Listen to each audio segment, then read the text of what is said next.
I think I've cracked the code on how to get progress on multiple whips at the same time.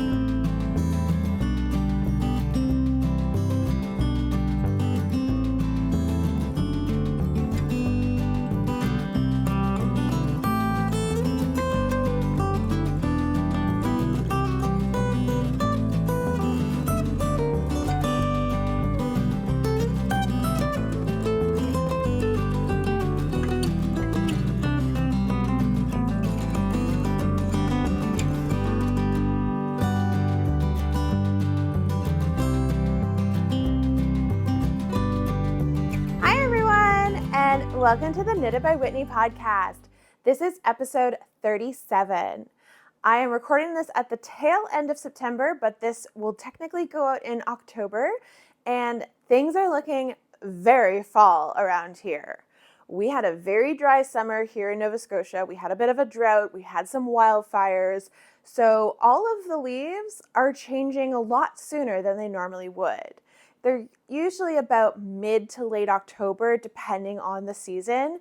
This year, we're only 3 weeks into September, and they were already starting to change. And now that we're in the last week of September, it's gone full red in some cases, and in other cases, it's like already starting to look mostly changed.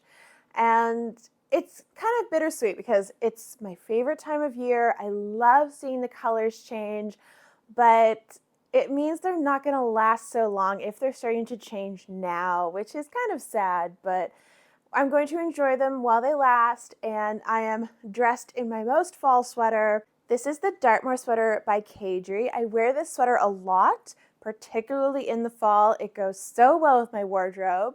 I posted a photo of wearing this with a green dress earlier this week, and I loved that outfit. I have recently picked up a green floral skirt, which is what I'm wearing it with today, even though you can't see that. And I'm really, really excited about having some more pieces of my wardrobe that go with this sweater because I love fall colors. I love fall vibes. It's definitely my favorite style to wear. So I decided to put it on for today's podcast. In today's podcast, I have 3 finished objects to show you, 5 whips, 1 stash spotlight yarn, and 1 follow-up to a book review that I did last episode, and potentially another book review, but we'll get to that when we get to the book section at the end. But spoiler alert, I've been having a lot of trouble with finding my next book to read, and I'm struggling to get into reading right now. So we'll cover more of that when I get to the book chat at the end. Let's start with the finished objects because I have 3 of them to share today, which I don't remember the last time I had more than 1 or 2 finished objects to share. Sometimes I have no finished objects to share. It depends on what I'm working on. But not only did I finish up some smaller whips that I was working on, I also had a secret project on the go that you didn't know about. Let me share that one with you first. You probably noticed it from the thumbnail of this video, but I recently completed an emotional support chicken. And this one was a secret project for my husband Doyle. He had a birthday in September, and I made the birthday very avian themed, we shall say. It started off, my husband reached a milestone. He turned 40 this year, and in our area, there is a woman who has a company that she runs herself where she sets up flamingos on your lawn in the middle of the night. So you wake up and they're just there. I think she has other animals as well, but I really wanted the flamingos because I had always seen either online or just like in other places where when somebody turns 40, they put 40 flamingos on their front lawn. And I always thought that that was the funniest thing. I just thought it was so cool. So I think I'd been like thinking of doing this for at least several years since Doyle and I got together. But I only started planning it maybe a year ago, and I reached out to this woman and made the arrangement to have the flamingos set up on our lawn. I was kind of nervous about it because I had to finagle a reason for us to not have the dog that night, so my parents would take the dog and look after him, because I was worried sick that he would ruin the surprise because he growls the moment he hears the slightest noise. So he went and stayed with my parents rather, and the middle of the night, the flamingos were put out on the lawn, and in the morning, we get up really early. We get up at about 5:45 every morning, and when we got up, it was pitch black out because it's the fall, we're starting to lose the light. So you couldn't really see them. I kind of like peeked out through one of the windows just to make sure that they were there, and they were. And then Doyle got up, and in our morning routine, he gets ready a lot quicker than I do. And he usually just like sits on the couch or lays on the couch and kind of like hangs out with the cats and just has like some decompression time before we leave for work. And he didn't notice them when he laid down. And by the time he got up off the couch, it was light out. And he still didn't notice the flamingos. But then after he went to the hallway to get his sneakers and came back to the living room to put them on, he was sitting on our coffee table looking out the front window, and he said, why are there flamingos on the front yard? He finally noticed them, and I just got such a chuckle out of it. Doyle laughed so hard. He thought it was hilarious. He thought it was so funny. He thought it was really, really cool. It was a total surprise, and it was just amazing. And then the flamingos were there for the day. There was also a sign that I ordered for her to put up that it said, "What the flock, Doyle is 40. So we took lots of pictures with that. It was just such a wonderful experience, and I loved it so much. If you are in the Halifax, Nova Scotia area, I will link that down below, her business. It was just so cool. Really, really loved it. And then we went out to work, went out for Doyle's birthday dinner, and then when we came back home, the flamingos were still there. We took lots more pictures with them, and then we went to sleep, and when we woke up, they were gone. And the thing is, we had Rue that night because we picked him up after we went to Doyle's birthday dinner, and Rue didn't stir at all. So this woman is incredibly good at her job. She's so stealthy, you would never know she was there.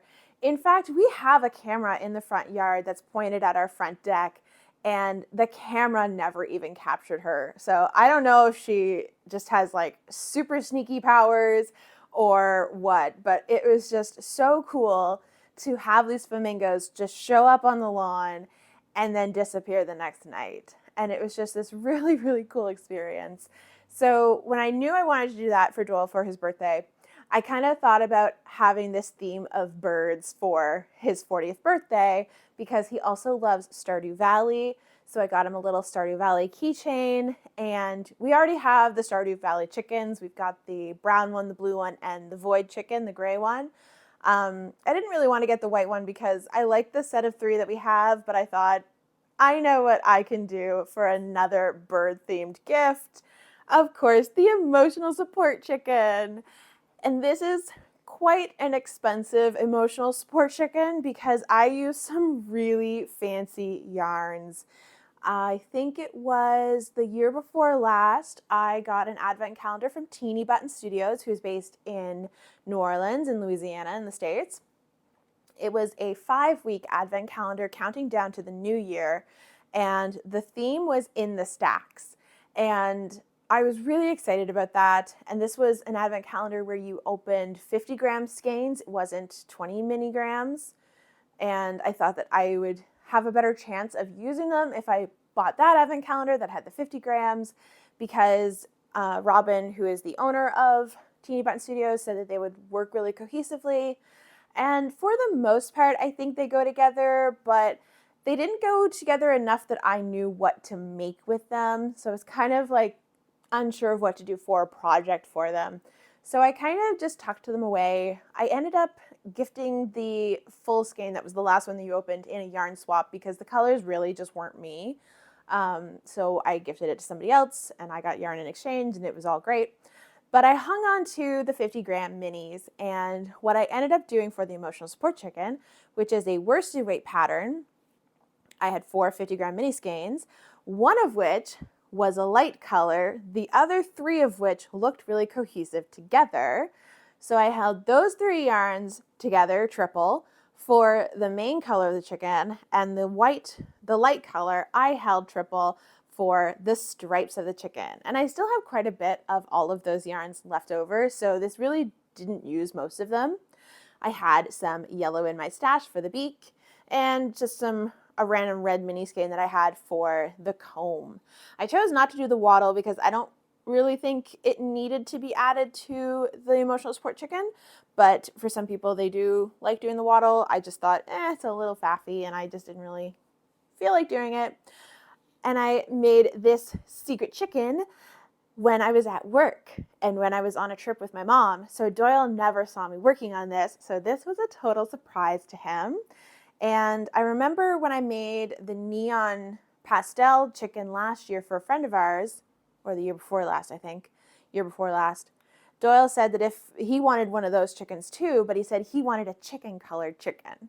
So this is the best that I could do with making a chicken colored chicken.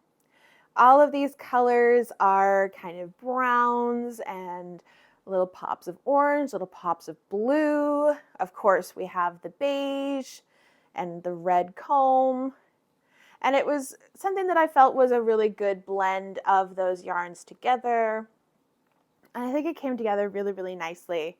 The only thing that I'm disappointed about is that I feel like this is a very flat chicken. So I definitely need to add more of the stuffing, but it was kind of hard to find a time to do the stuffing where Doyle wasn't around. So I ended up having to take some to work, but I didn't want to take the huge bag of polyfill that I had.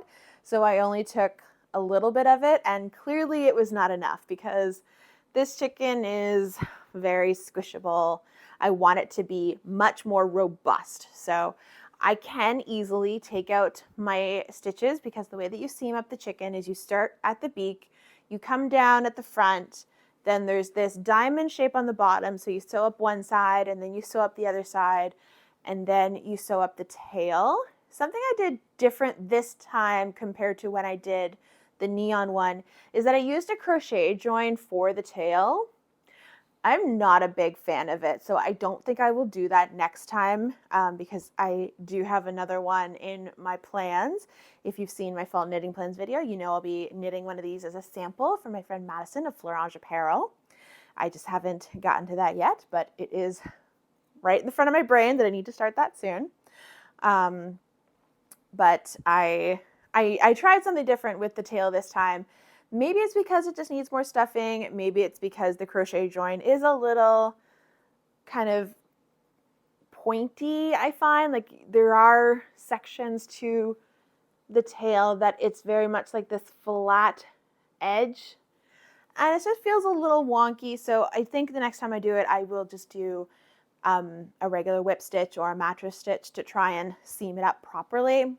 But I was in a little bit of a rush. I thought I would try the crochet join to do like a 3-needle bind off style with crocheting the ends together, but it's not the cleanest, it's not my favorite, so I probably won't do that in the future. But this is my first finished object. Now my husband also got another gift from me. Last Sunday, I went to my local Stitch Social event that I co-host with some friends, and I brought along a couple of whips that were getting close to being finished. The first of which was my Pearl Soho classic ribbed hat that I was knitting for Doyle. And I managed to finish the hat at the Stitch Social. So I'm not going to put the hat on because I just have dual space buns today, so it would look a little silly on my head and probably mess up my hair too much. But I did finish this hat. This is a free pattern on Pearl Soho's website. I used Hobie Unicorn Solid, held double. I think it's the color Caramel, but the pattern is meant to be DK weight. This was a fingering held double. it was a little thicker, so I ended up going up a needle size and down a hat size because I wanted to make sure that it fit Doyle comfortably. So the size that I made, I think, was the adult small. It's the 96 stitch size, and I did it all in ribbing. I had originally intended to do a double folded brim like I did for my version that I made in the winter, but I was getting close to where I would do the crown decreases, and I had Doyle try it on, and he didn't want me to fold the brim a second time. He was really happy with it just like this. So I kept it with just the one fold brim, and then I started to do the crown decreases, which I think they look so cool on this hat. I love them on this hat. Creates this really cool spiral. And it's just a really comfy beanie for him to wear. It matches one that a YouTuber that he follows wears in their videos sometimes, and theirs is a store-bought one, but I made him a hand knit one. And my last finished object is one that's on a bit of a deadline, so I'm really happy that I got it done. It is the Baby Messenger Henley, and I knit this for my cousin who just had her second baby last month. And fortunately, I don't have to mail it to the States because someone is going down to visit her for Canadian Thanksgiving, and they're going to take it for me so that I don't have to worry about paying exorbitant fees to send stuff to the US right now. Especially because, if you are not aware, Canada Post started striking again last week. So I would have to go to either UPS or FedEx or one of those couriers and pay a much higher fee. So I'm very happy that I can pass this off to my aunt, who will give it to the person going to visit my cousin. So she will get it, and I will not have to pay crazy shipping fees. But this is the Baby Messenger Henley. It turned out so cute. Of course, she'll probably see this before she gets it, but that's okay. I don't mind ruining the surprise because I was so excited to be able to show this off in the video before I have to give it away, hence why I'm recording right now, even though it's not quite October, but it turned out so good. I love the striping along the yoke and the sleeves. I think that's just such a cool detail.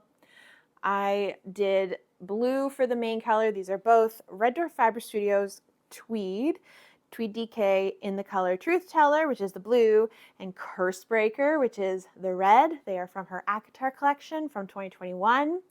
But the blue I chose to use as the main color just because I liked the idea of striping the red on the blue instead of blue on red. And I did make a little modification. The original pattern has you only do 3 buttons for the size that I was making, even though the photo showed 4, and the photo claimed to be the smallest size, which is what I was knitting.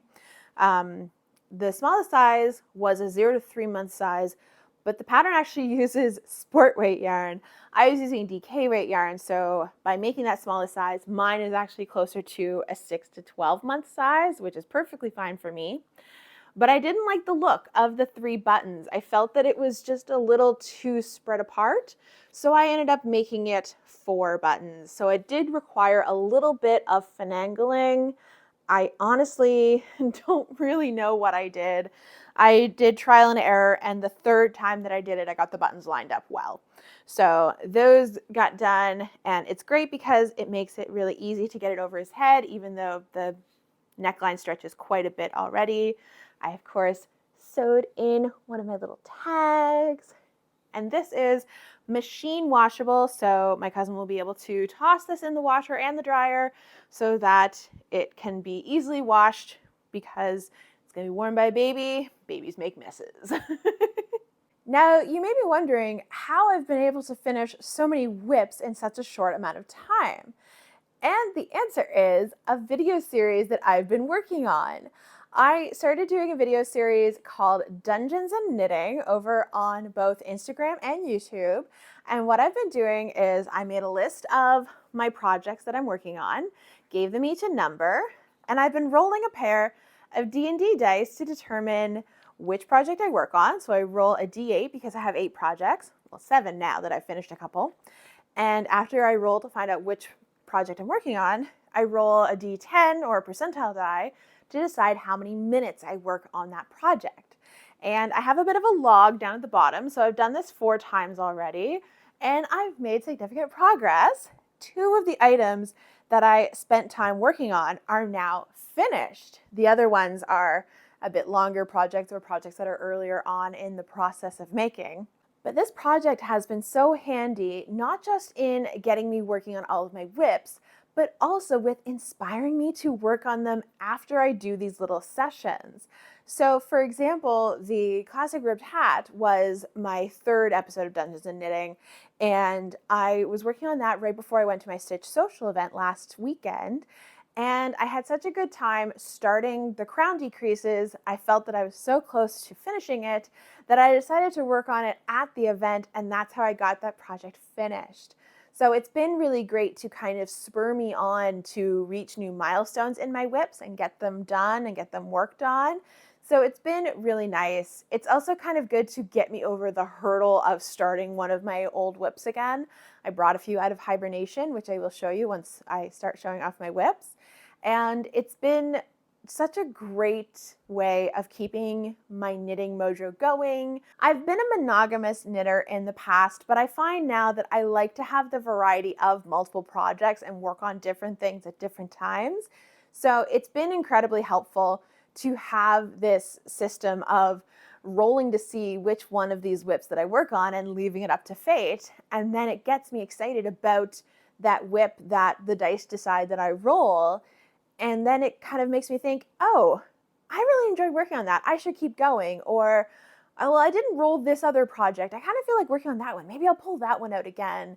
And it's just been really great to keep the momentum going on so many projects, especially ones that I have brought back out of hibernation after working on last year. So let me get into my whips and show you the progress that I've made. The first whip I want to show you is the first one that got rolled for my Dungeons and Knitting series, and that is my Care Sweater. And this is a pattern by Rebecca Clove, the Crayabea. It is a drop shoulder, top down sweater that features a gorgeous band of colorwork along the chest of the pattern as well as on the sleeves, but I haven't gotten to the sleeves yet, so you can't really see that. And this one I had left it in hibernation after completing that bottom color work, that body color work rather, and I had just started doing the regular plain white section again on the bottom half.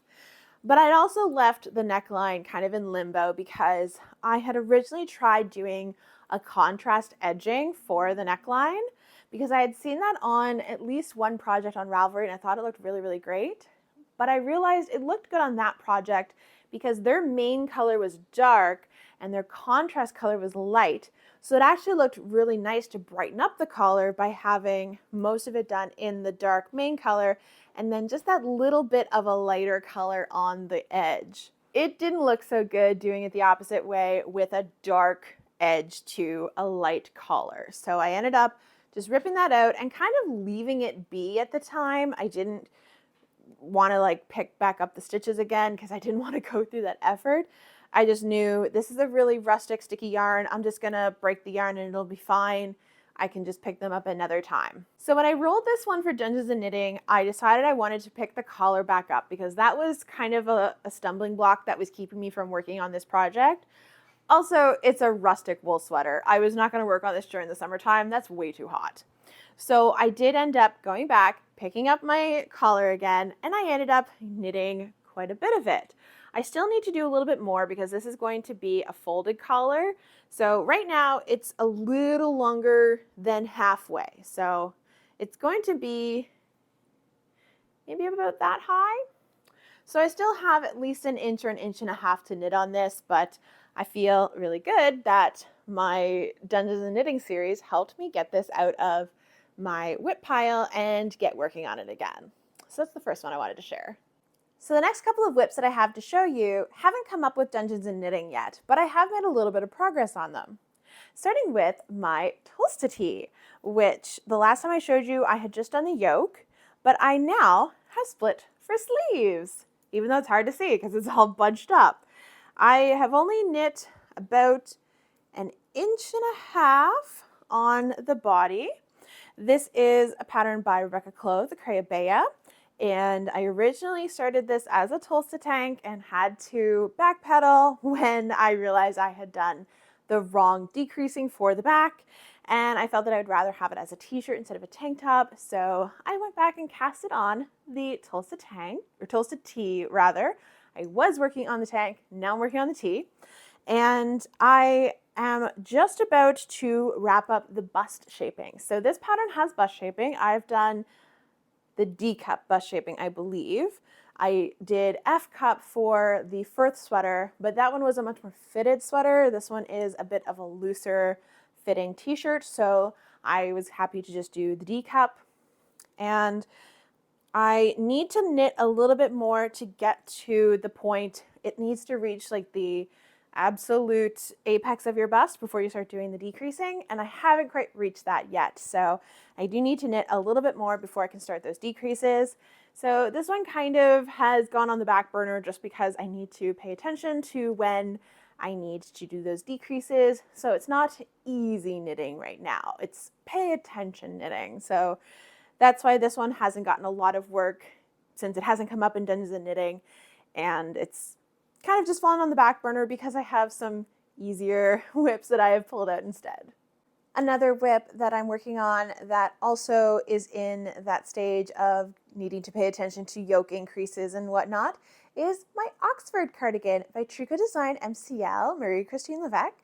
One of my absolute favorite designers. I love her patterns so much. They fit me so nicely, and the Oxford is no exception, although this isn't much to go on right now. This is a top-down contiguous construction, which I have not done flat before for a cardigan. I've only done it in the round before, but this one is starting on, whoops, almost dropped it.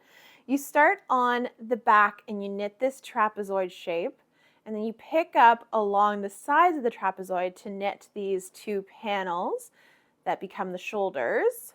And then once it's all joined together, where you pick up along that side panel, you then start increasing along this section right here to make your sleeve cap. It looks a little wonky, but I think you can see it. It's gonna look a little wonky until I have it almost at the point where you split for your sleeves in your body, and suddenly magically it'll all come together. But I am really impressed with it, and I think it's a really fun construction. It's different than anything I've ever done before. It seemed to start fairly quickly, and I felt that I was making progress pretty quickly. But now that it's in the round, of course, the stitches are there's more stitches to knit, and it's a little slower. The yarn that I'm using is 2 yarns held together. It is Phil Kalana Alva in the color Curry, and Drops Brushed Alpaca Silk, also in the color Curry.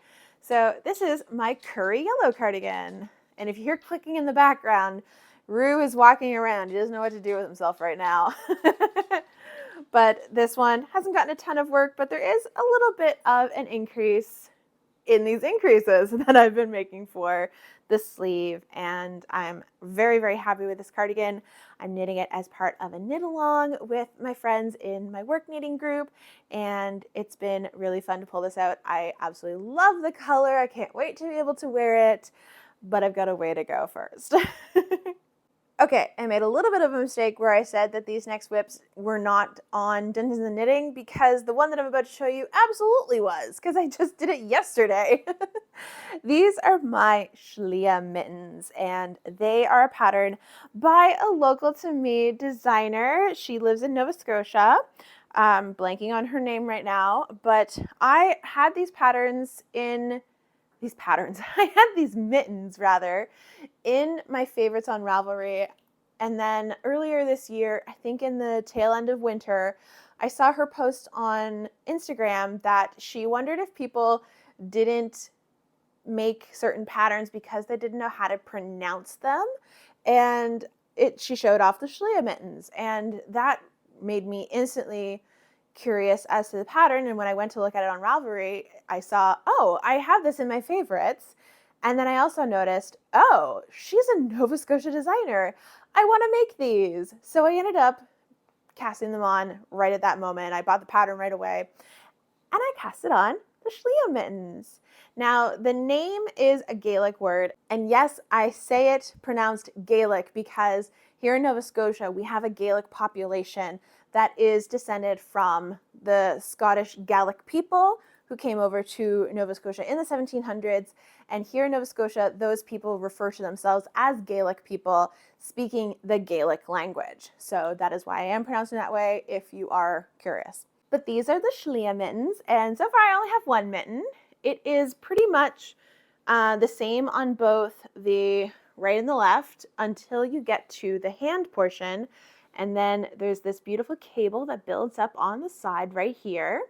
As well as on the thumb gusset, there's a really cute detail, hopefully it'll show up, of a heart made with pearl stitches. I just think that's so sweet and so cute. These mittens are so comfortable. I'm using a really fun yarn. It's one that I bought on a trip to Portland, Oregon in 2019 when I went to Starlight Knitting Society, as well as a couple other yarn stores. But I bought this yarn from Starlight Knitting Society, which is an awesome yarn store. If you're ever in Portland, Oregon, I highly recommend going to visit that store. But this yarn is Farmer's Daughter Fibers Moon Sisters in the color Pecuni. It is merino, nylon, and stellina. And I don't know if the stellina is picking up because the stellina is the same color as the rest of the yarn. So it's all kind of dyed this really beautiful dusty rose color. But it is such a great yarn for this. I am holding it double because that is a fingering weight yarn and these are a DK weight pattern. But it's been really, really nice. And I feel like because of the nylon, these are going to be really hard wearing, which is great for something that's going to be on your hands. Of course, there is already a little bit of fuzziness happening. I don't necessarily want to call it pilling because it's not really pilling. It's just the fiber is getting nice and soft, and I'm totally fine with that because the sample photo for the Schlia mittens actually uses either a blown style yarn or a mohair and a fingering held together, so it is a fuzzy sample of the mittens. I'm using just a merino nylon stellina held double, so I don't really get that immediate fuzziness, but that's fine because I really want these to be nice and hard wearing. I don't actually have any fingerless mittens right now, either hand knit or purchased, so these are going to be a nice addition to my wardrobe, especially because sometimes I get cold hands, but I don't necessarily want to put full mittens on or gloves because I feel like then my hands would just get too warm and sweaty. So I think these are going to be a really fun thing to wear. Also, for some of my sweaters, like this particular one, that have a wide cuff, the long, what do you call this part of a glove or a mitten? The arm section, I guess, is nice and long, so it will cover up any bit that is a little exposed because of that loose cuff. So I really love them for that bit of wear practicality and stuff like that. So very excited about working on these. When I pulled them out to work on them for Dungeons and Knitting, I hadn't done any of the hand portion, but I was able to get all of this done in a 90-minute period. And I remember saying that I wanted to continue working on these after I finished recording that episode, but I forgot my husband and I were going out to a friend's for dinner last night and these were too complicated to bring. So I left them at home. But I do want to finish the first mitten because I'm so close. I'm only about 5 or 10 rows away from finishing the hand. And then I can just pick up the thumb and finish the thumb gusset. And then I will have one completed mitten and hopefully start the second one relatively quickly so I don't fall into second mitten syndrome, similar to second sock syndrome. And I will have a lovely pair of fingerless mittens to wear this fall and winter. So those are my Schlia mittens. And I have one more whip to show you. And this is one that I didn't pick up because of Dungeons and Knitting, but it's on my Dungeons and Knitting list. I picked it up because it was the only plain stockinette in the round project that I had on my needles, and I needed something simple for the commute back and forth to work.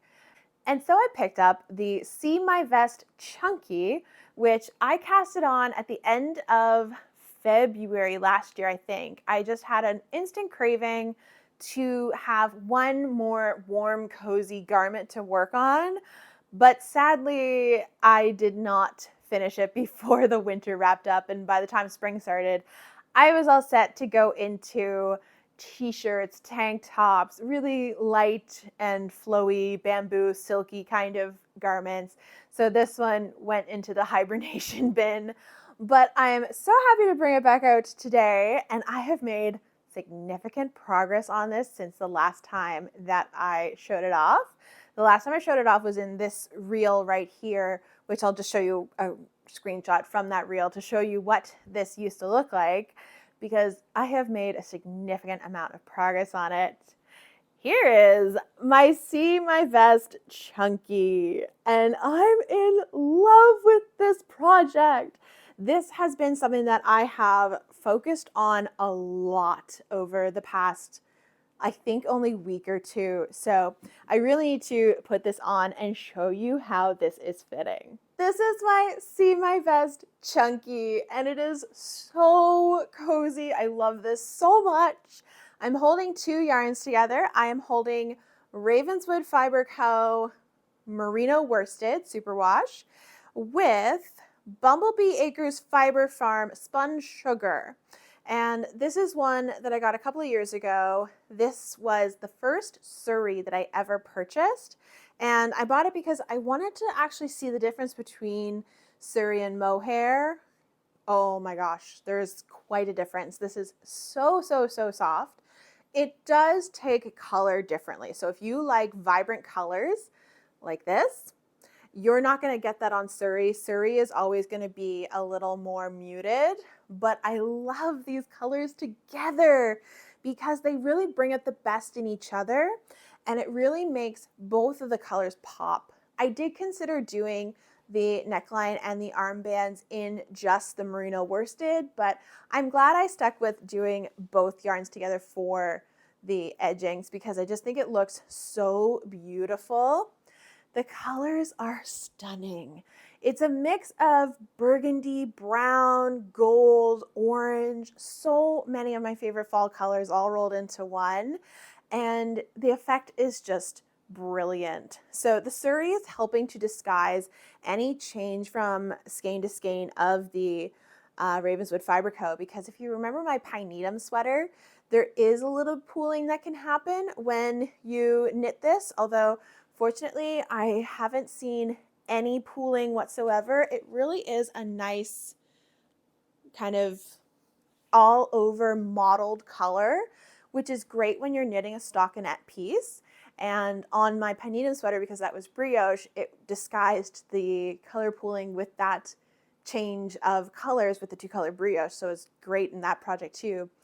But I'm so happy I decided to do this. I love this project so much, and I'm actually really close to finishing it. I kind of gave myself a bit of an artificial deadline because I really want to take pictures of this in front of fall foliage because the colors of the leaves are changing so quickly. I don't want to miss that window because I feel that this would photograph so beautifully in front of them. So I'm really trying to finish it quickly.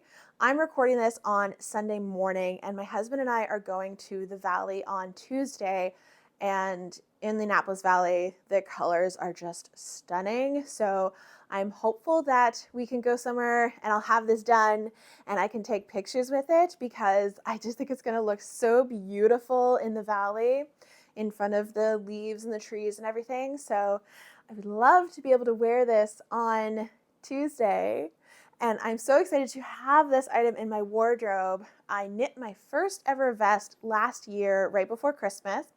I did the Arcuate vest by Charissa, and I definitely intend to make another one of those because I find that the size that I chose is just too much ease for my taste. I do still wear that vest, but I would prefer it to be a little more fitted. So I'm glad that I chose a size for the See My Vest Chunky that is more fitted. I have been kind of toying with like how long do I want this vest to be, and I actually put a post up in my story today on Instagram about deciding if I should do the ribbing now or do it in a couple of inches. I ended up measuring my vest and I want it to be 9 inches from the underarm to the end of the stockinette section, and then I'm going to do 3 inches of ribbing because I really want to have this to be 12 inches. I feel like from the armhole down to my waist, that is a comfortable length for me to wear with both pants and skirts. I can always tuck it into skirts. I just really feel that I would want to wear this with jeans sometimes, so I want to make sure that it is long enough for that. And I think I've decided I am just going to do ribbing in the round. I did think about doing a split hem rib, but I just think if I'm going to tuck it in, it looks nicer if I don't have it flapping on the sides with a split hem. I think it would look better because I do a French tuck, which is just the very center of the vest, that I just do a ribbed hem in the round. So that's what I've decided to do. And I think I'm hopefully going to be able to get this done by Tuesday so that I can take pictures amongst all of the changing colors of the valley. And I just think it'll look absolutely beautiful. So I've decided that I am far too cozy in my vest to change out of it in order to do my stash spotlight and my book review. So I'm just going to keep it on for the rest of the video. But I wanted to continue the autumn vibes into my stash spotlight yarn today. And I have pulled out one from a couple of years ago that when I look at my yarn stash, this is one of my most precious yarns in my stash because of the colors, because of the inspiration for the colors, and because I've just had them for so long waiting for the perfect pattern. And these are yarns from Red Door Fiber Studios. These are from her Akatar collection, which is one of my absolute favorite yarn collections that I've ever bought from. It was quite expensive for me, especially as a Canadian purchaser, because not only am I paying an exchange rate on the price of the yarn, I also have to pay a higher shipping fee, and then I have to pay duty when it arrives, which is unfortunate. But I was so happy to have gotten these yarns. I love them so much. In case you can't tell, when I said that they are Akatar themed, these colors are dyed based on Tamlin and Lucian. So the Tamlin colors, his tonal color is Insignificant Human, which is this beautiful bottle green, forest green. And these are the old Red Door Fiber Studio labels with her old logo. And the colors have actually been handwritten on the labels. So these are an older collection from Kate. The variegated color for Tamlin is Thorns and All, which has this gorgeous blend of that forest bottle green along with some burnt orange, some of a paler color, some brown speckles. Absolutely beautiful. And then for Lucian's colors, his tonal is Cauldron Boil Me, which is his favorite phrase to say. And it's this gorgeous burnt orange. It's not a solid orange. There is some variation to it, and it's so beautiful. I absolutely love how the color took on that. And then his variegated is Play the Fox, which, if you know Lucian, he has a fox mask in the original, the first book of the Court of Thorns and Roses series. And this one is mostly that burnt orange, but there are sections of that foresty green, as well as those brown speckles and everything. And what I loved about buying these four together, Kate's a genius when it comes to dyeing yarn, if you don't know that already. But these yarns have been dyed in a way that you can fade them, which is exactly what I plan to do. And they go so nicely together. So I have been waiting for the perfect pattern to come out for these because I know I will need to make a fingering weight sweater. These are fingering weight yarns, which means that it's going to be quite an endeavor for me to knit them, but it's going to be so worth it once I see these colors done up. And I will probably stripe from a variegated to a tonal, but when it comes to the two tonals in the middle, I don't even think I'm going to stripe them. I think I'm just going to go from one to the next because they could blend so nicely. And I believe I have finally found the pattern that I think will help get me through the fingering weight sweater, the whole commitment of it. And that is the Relaxed Tee by Amy Sher. And I am going to do a long sleeve version of that. There is a long sleeve version and a short sleeve version. I was pretty sure that I wanted to do a top-down raglan because that would be the easiest way to split the colors and keep them going as consistently as possible. The only thing I haven't decided yet is, do I want to start with orange or do I want to start with green?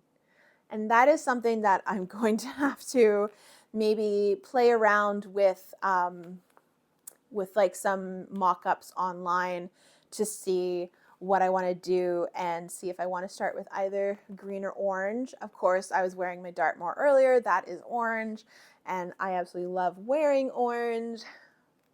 But this is also a really beautiful green. So I guess it comes down to what one I would rather have closer to my face and what one I would rather have closer to my hands and the hem. So it's going to be some decision making. At the moment, I think I'm leaning towards starting with the green just because I love both orange and green. They're some of my favorite colors, especially the tones of fall themed oranges and greens.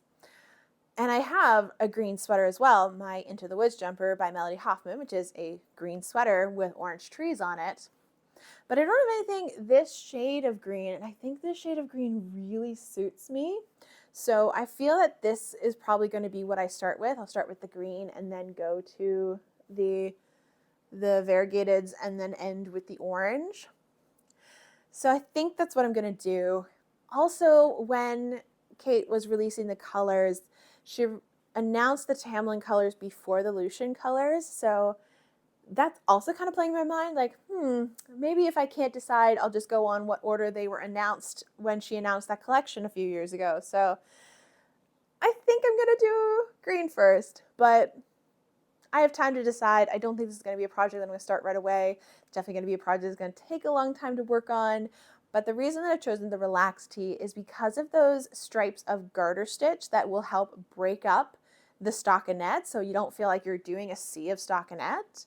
So I think that that's definitely going to help me because it'll just be a little potato chippy, like I just want to get to the next garter stripe, and it'll hopefully pass the time a little bit quicker. So that's my stash spotlight yarn today. And lastly, I just wanted to do my book review. Like I mentioned at the beginning of the video, I've been really struggling with reading right now. I'm not quite sure why, but every book that I pick up, I'm not into. I don't know if it's because I'm not making enough time for reading. Maybe my brain is just really focused on my knitting right now, and so I'm not leaving room in my brain for reading, but it's just been hard. Every time I pick up a book to read a chapter, I just feel like I'm going through the motions. So although I am reading a bit right now, I wouldn't say that I'm really into any books. The closest that I would come is I'm doing a reread of a favorite book right now, hoping that that kind of spurs on my reading mojo. And that is Mr. Penumbra's 24-Hour Bookstore by Robin Sloan. This is a book that I read quite a few years ago. I'm thinking almost 10 years ago now. And I just think it's a really unique story. I love the concept. This is a bookstore that is open 24 hours, and the main character, Clay, is out of a job, and he happens upon this bookstore when they are looking for a night attendant. So he works from 10 p.m. to 6 a.m., I think, is his shift.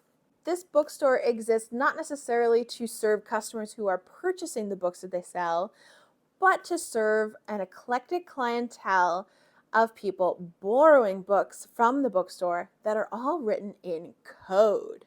And it's a really interesting sort of puzzly story. I'm early enough in the book, I'm only about like 60 pages in, that Clay hasn't really gotten the measure of what these puzzle books are quite yet, but he's starting to realize that that's the true nature of the bookstore, is the borrowing side, not necessarily the selling side. So he comes from a background that he's kind of like tech light.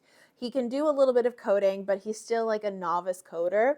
And he's trying to understand this bookstore better using, he's trying to create like a 3D model of the bookstore and try and like use the data of the people borrowing the books to understand how the borrowing side works and try and figure it out. So it's kind of neat because it is a bit of a puzzle book. But like I said, I'm not really into reading anything right now. So I do kind of feel like I'm just going through the motions when I'm reading this book, even though I think this is a really, really cool book. And I loved reading it the first time that I read it. So I thought I would try and get that experience again.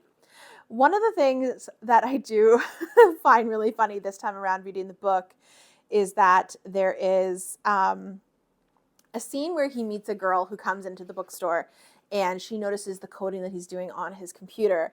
And she gets so excited about the coding that he's doing. And earlier on in the book, Clay has said that, because he speaks in first person in the narration, he says to the reader that no one under the age of 30 would be excited about the data and the visualization. And it's true. I'm now reading this book in my mid-30s, and I remember when I read it in my mid to late 20s, I didn't care about the coding side of things, and I didn't care about the data. Now that I'm in my mid-30s, I was actually quite interested in the data. So the book is speaking to me in a different way than it did the first time I read it, which I think is really exciting when you go back to a book that you've read before and you get something different out of it. So I am going to keep powering through with this book. It's a light enough book that I can read a chapter or two a night and still feel like I'm making a bit of progress and still feel like I am getting into the story, but it is a bit of a slog right now because my brain is not really in the mood for reading, but I did want to share this book anyway as my book review of this episode. I also wanted to give a little update on my book review from the last episode because I was partway through reading Expiration Dates by Rebecca Searle. And I remember mentioning in that video that Rebecca's books, I'd already read one of her books. They seem like they're a really contemporary, usually romance-driven story on the surface, but when you get partway through, something in the book changes your perspective of the story. And I knew that was going to happen in Expiration Dates. What I didn't know was that it was going to happen almost immediately after I recorded that episode. And as soon as I went to bed that night and read the book a little bit more, that shift happened. And I don't want to share what that shift is, but if you do read those books, it was a really exciting shift. And of course, like I hypothesized, it completely changed my view of the story. It completely changed my understanding of the main character. And it just gave so much more depth to the story. And I think that's such an incredible skill for an author to have. So if you are at all interested in reading Expiration Dates based on my review last episode, I just want to further hype up that book. I do believe I gave it 4 or 4.5 stars on Storygraph, but I was really, really enamored with that book, and I do highly recommend it, and I can confirm that now that I have read the whole book. And that wraps up episode 37 of the Knitted by Whitney podcast. Thank you so much for sticking it out till the end. I had quite a lot of things to get through today, and I hope you saw some exciting things in my podcast today.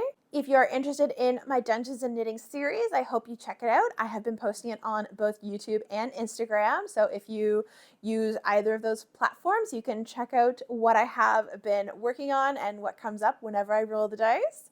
It's always exciting to see what I'm going to be making, even for me. And I've been really, really enjoying doing that video series project. It is something that I'm just doing as and when I feel like it. There's no set schedule to it. And I've really been enjoying that level of freedom as well. So even though I'm kind of locking myself into whatever project I roll the die for, it still feels like I'm choosing to do this. I'm not being forced into it because I'm doing it whenever I feel like. And it's been really great for my creativity and for getting me to work on my whips. So if you want to check those videos out, I have them both on my YouTube and my Instagram. If you're new here, thank you so much for joining me. I really appreciate it. And if you're a returning viewer, thank you so much for coming back. It really means a lot to me. I also wanted to share that since I last recorded, I have reached a new milestone here on YouTube. I have now reached over 8,000 subscribers, which is so exciting. And I just wanted to thank each and every one of you who are here. It really does mean a lot to me, and I'm so excited to have you here. I hope you enjoy hanging out with me and getting to see what I've been working on and what I've been reading and all that jazz. So thank you so much for coming along for the ride. It's so fun to have you here with me. As I've mentioned in previous videos, in the description box below, you will find some affiliate links as well as a link to my Ravelry wish list. Those are some ways that you could support my channel if you feel inclined to do so, but there is never any pressure to do so. While you're here, it would help my channel if you could like this video, subscribe to my channel, and please leave me a comment below. Let me know what you thought about the projects that I'm working on, what you think about the Dungeons and Knitting series, if you've read either of the books that I talked about. Let's have a great conversation in the comments. Thank you so much for joining me, and I hope you all take care and happy knitting!